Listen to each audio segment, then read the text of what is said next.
এইটো আমাৰ লাষ্ট অধ্যায় চেপ্টাৰ নম্বৰ 14 অৰ্ধ পৰিবাহী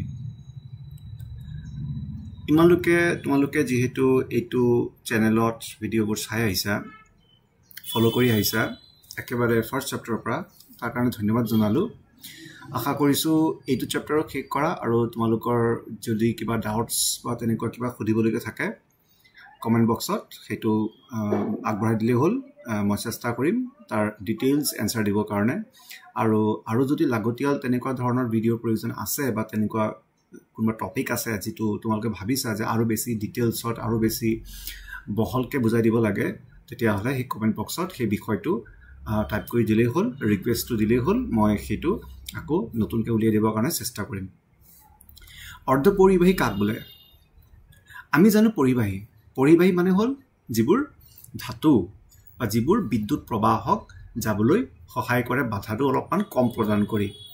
আৰু এবিধ থাকে যিটো কুপৰিবাহী বা বেয়া পৰিবাহী যেনেকে কাঠ হ'ব পাৰে প্লাষ্টিক ৰাবাৰ হেবোৰে কিন্তু বিদ্যুৎ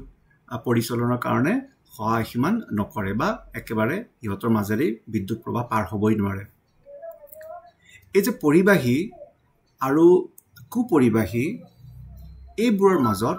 যেটো এটা পদাৰ্থ আছে যিবোৰৰ পৰিবাহিতকে কম কিন্তু কুপৰিবাহিতকে বেছি হেবোৰক আমি অৰ্ধ পৰিবাহী বুলি জানিম আৰু অৰ্ধ পৰিবাহী যিবোৰ আছে আমাৰ বহুত কামৰ বস্তু কাৰণ এইটোৰ ব্যৱহাৰ কৰি আমি যিকোনো এটা বস্তুৰ তাৰ ৰোধকতা বা ৰোধ আমি আমাৰ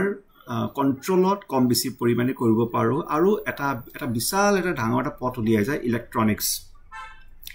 সেমিকন্ডাক্টৰ ইলেক্ট্ৰনিক্স আৰু সেই পথটো ইমানে বহল যাৰ বাবে আমি আজিৰ তাৰিখত যিমানখিনি ডিজিটেল ডিভাইস আছে হেবোৰ ব্যৱহাৰ কৰিব পাৰি আছো অৰ্ধ পৰিবাহী হল সেই কঠিন পদাৰ্থ যাৰ ৰোধকতা ধাতু আৰু কুপৰিবাহীৰ মাজত ৰাসায়নিক গঠনৰ ওপৰত ভিত্তি কৰি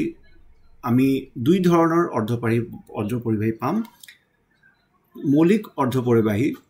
সিলিকন জাৰ্মেনিয়াম সিলিকনটো আটাইতকৈ বেছি ইউজ কৰা হয় আৰু জাৰ্মেনিয়ামটো ইউজ কৰা হয় কিন্তু জাৰ্মেনিয়ামটো অলপমান